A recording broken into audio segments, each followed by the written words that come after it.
திமுகவின் கோட்டை திருச்சி அப்படின்னு சொல்லிட்டு இருக்கிற சூழ்நிலையில் திரு நேருடைய கண்ட்ரோல் இருக்கிற அந்த பகுதியில், அதுவும் குறிப்பாக சொல்லணும்னா லால்குடியில் வந்து அதிமுக வேட்பாளராக திருமதி லீமா ரோஸ் வந்து போட்டிருக்கார் திரு சவுந்தர பாண்டியன் அப்படிங்கிறவர் ஏறத்தாழ 2006 எம்எல்ஏ இருக்கார். ஏறத்தாழ இன்னைக்கு 2026 20 வருடமாக இருந்திருக்காரு.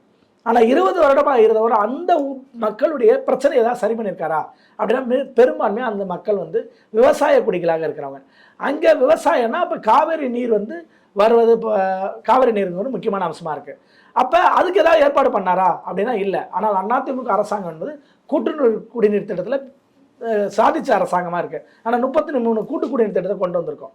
அப்போ அந்த அடிப்படையில் அதிமுக வெற்றி பெறுவது என்பது இந்த முறை கட்டாயம் இங்கே நடக்கும்.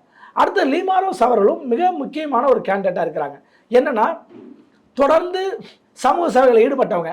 பல்வேறு இடத்துல நம்ம மிகவும் பரபரப்பாக பேசப்பட்டது வந்து கோயம்புத்தூரில் கூடிய மாநகராட்சி நடுநிலைப் பள்ளிக்கு 7 கோடி ரூபாய் சொந்த பணத்தை கொடுத்து அந்த பள்ளியையே ஒரு ஸ்மார்ட் பள்ளியாக மாற்றினாங்க.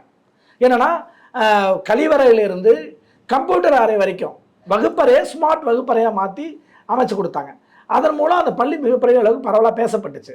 அதே போல் கொரோனா காலத்தில் அவர்கள் செய்த உதவி நிறைய பேருக்கு ஆப்ரேஷன் உட்பட, அதாவது ஒரு மருத்துவ வசதினா அந்த ஆப்ரேஷன் உதவினவர் அவர் போட்டியிடுறதுனால இந்த முறை கட்டாயம் லீமா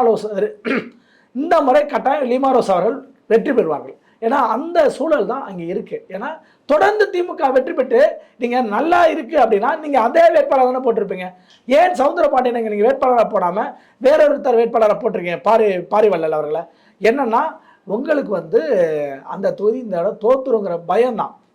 ஆனால் அதிமுக அன்னைக்கு லீமா ரோஸ் அந்த இடத்த போட்டிருக்குது என்பது கட்டாயம் கேஎன் நேருவுக்கே ஒரு சவாலாக இருக்கும். ஏன்னா இந்த முறை லால்குடி வெற்றி என்பது அதிமுக லீமா ரோஸ் அவர்கள் வெற்றி பெறுவார்கள். அதுபோல் அதிமுக இந்த லால்குடி தொகுதியில் வெற்றி வேணா திமுக பெற்றுக்கலாம். ஆனால் ஒவ்வொரு முறையும் வெற்றி வித்தியாசம் என்பது பார்த்தீங்கன்னா ஒரு 3000-4000 வாக்குகள் தான் இருக்குது.